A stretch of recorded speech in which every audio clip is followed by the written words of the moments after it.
வணக்கம் ஃப்ரெண்ட்ஸ். இன்றைக்கி நம்ம இந்த ஒன் வேர்ட் கொஸ்டின் ப்ரீவியஸ் வீடியோவில் நான் என்ன பண்ணேன்னா, இந்த தமிழோட 9th ஸ்டாண்டர்ட் தமிழில் ஃபஸ்ட்டு லெசனை திராவிட மொழி குடும்பம் அந்த லெசனை நான் உங்களுக்கு எக்ஸ்பிளைன் பண்ணியிருப்பேன்.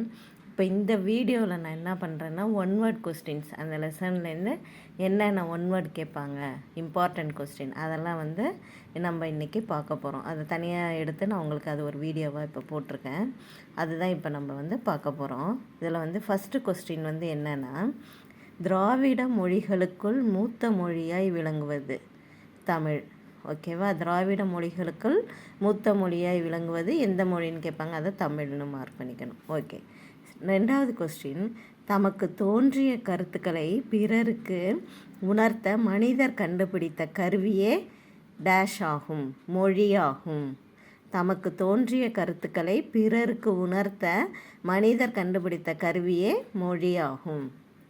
மூணாவது கொஸ்டின், சைகையோடு சேர்ந்து பொருள் உணர்த்திய ஒளி காலப்போக்கில் தனியாக பொருள் உணர்த்தும் வலிமை பெற்று மொழியாக வளர்ந்தது.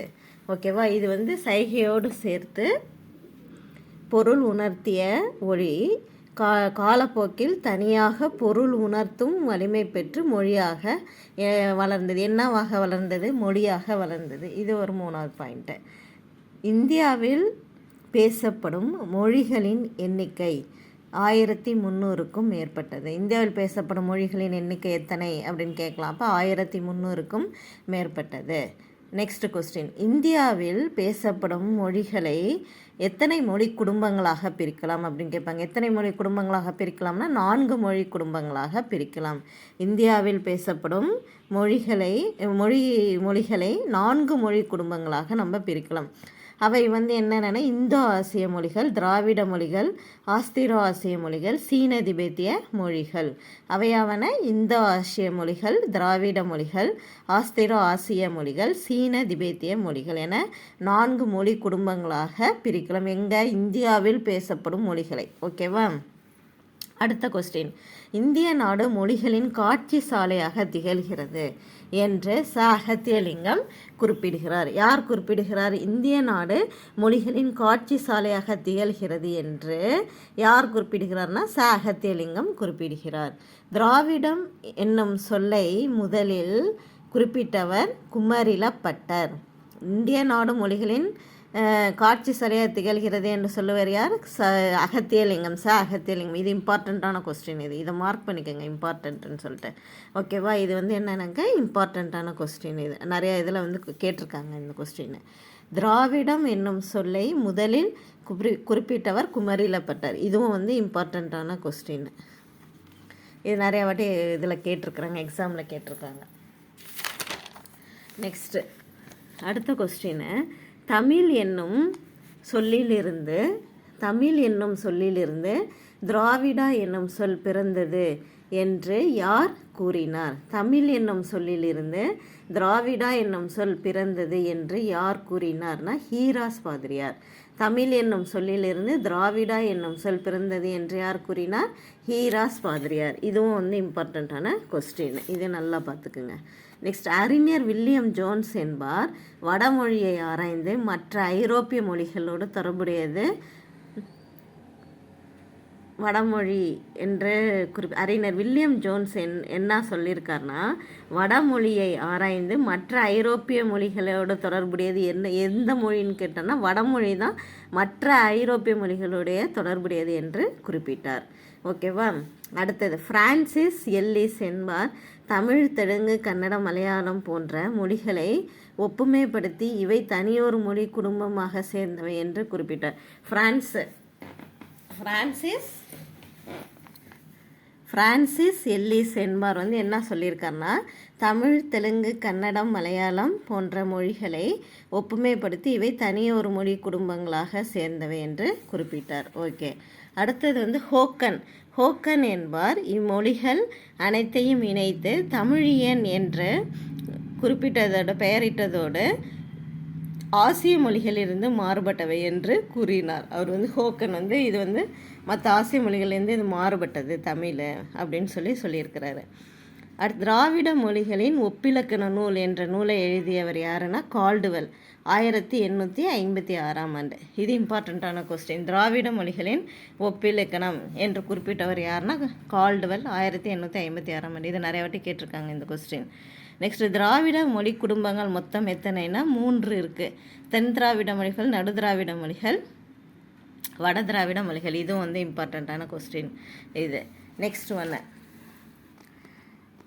தமிழ், கன்னடம், மலையாளம் முதலியவை தென் திராவிட மொழிகள். தெலுங்கு நடு திராவிட மொழி, பிராகுயி வட திராவிட மொழி. இதெல்லாம் அந்த ஒரு பேராகிராஃப் இருக்குது பாருங்கள், புக்கில் இருக்கும். அதை நம்ம மனப்பாடம் தான் பண்ணி வச்சுக்கணும். இது தமிழ், கன்னடம், மலையாளம்னா எந்த திராவிட மொழினாக்கா தென் திராவிட மொழி. தெலுங்கு நடு திராவிட மொழி, பிராகுயி வட திராவிட மொழி. திராவிட மொழிகள் மொத்தம் எத்தனை இருக்குன்னா 28. இது இம்பார்ட்டண்டான கொஸ்டின். திராவிட மொழிகள் மொத்தம் எத்தனை அப்படின்னு கேட்பாங்க. 28. சமஸ்கிருத கலப்பின்றி தனித்தியங்கும் கற்றல் பெற்ற மொழி எதுனாக்கா தமிழ் அப்படிங்கிறோம்.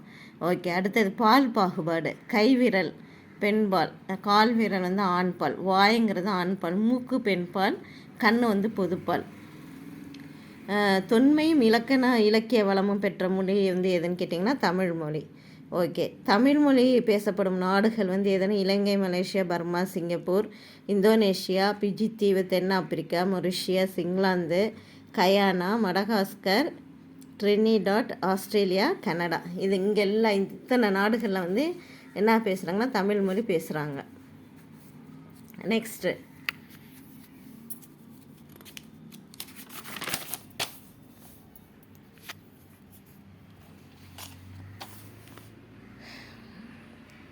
தமிழின் பழமையான இலக்கண நூல் தொல்காப்பியம். தமிழோட பழமையான இலக்கண நூல் எதுன்னு கேட்பாங்க, தொல்காப்பியம். ஓகேவா? இது இம்பார்ட்டண்ட்டான கொஸ்டின். தமிழின் பழமையான இலக்கிய நூல் என்னன்னாக்கா சங்க இலக்கியம். இலக்கியம்னாக்கா அது சங்க இலக்கியம்.